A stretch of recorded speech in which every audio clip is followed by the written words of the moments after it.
Good morning, everyone, and welcome. It's a pleasure to have you here with us, and I want to start by thanking some of our partners who really help us to make today the day that it is. We work louder, certainly. We work closely with the Economy League of Greater Philadelphia, eConsult, J2 Exit, as well as, of course, the Commerce Department, with whom we work hand in hand on this project. Global Philadelphia is a membership organization, and that means that we have about 200 members who are engaged in the global space in Philadelphia. With that in mind, we were attending an event at the Penn Museum several years ago when Dr. Hodges, the then head of the museum, turned to us and said, Philadelphia should be a World Heritage City. And we took that away and thought to ourselves, well, that sort of fills the work that we do, which is positioning Philadelphia as a global city. And from then on, we have started to work on this project. Some key dates on the project involve bringing Denis Ricard, who is the head of the Organization of World Heritage Cities in Quebec.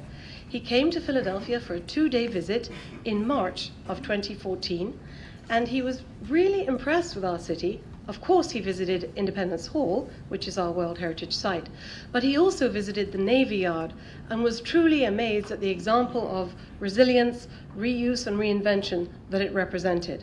And in fact, when we are in Arequipa, Peru, shortly, Alan Greenberger will be speaking to that resilience of the Navy Yard in front of the mayors of approximately 260 global cities.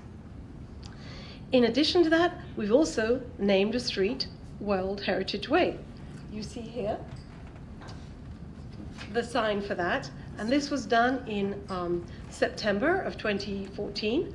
It is a stretch of Walnut Street behind Independence Hall, and basically it's the only World Heritage Way in the world, we are told, by Denis Ricard.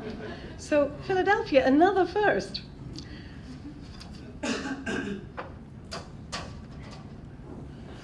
We did that on a day which is September 8th, and every year on September 8th we celebrate the World Heritage denomination of cities, and that's a very important thing that this year we celebrated with a proclamation, which I believe is right here behind me.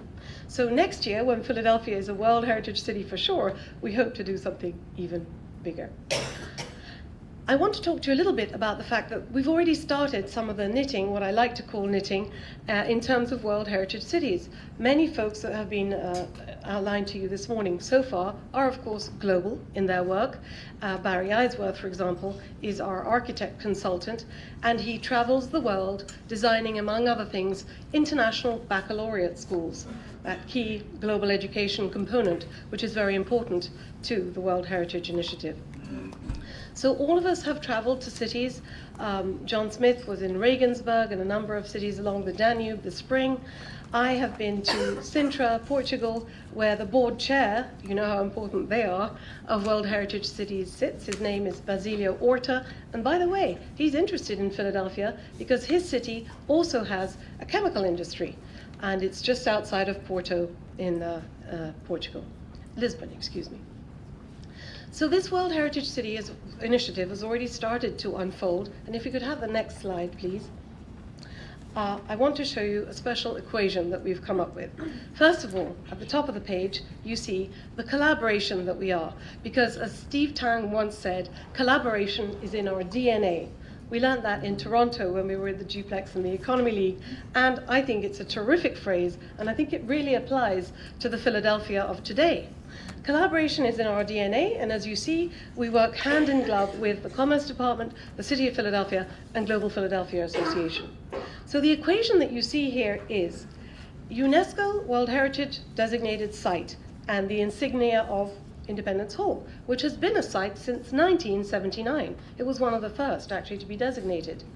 If you add to that the OWHC, of which we are currently an observer member, this is the entity that sits in Quebec, headed by Denis Ricard, you get a World Heritage City, which is Philadelphia. And this is the journey upon which we have embarked, and upon which it is most important for us to be sharing with you what that means and what you can do to help us make this real and alive for Philadelphia. and I thank you for being here today. And I'd like now to introduce to you my colleague, Sylvie Gallet-Howard, who is Deputy Chief of Staff for Alan Greenberger. Sylvie. Thank you.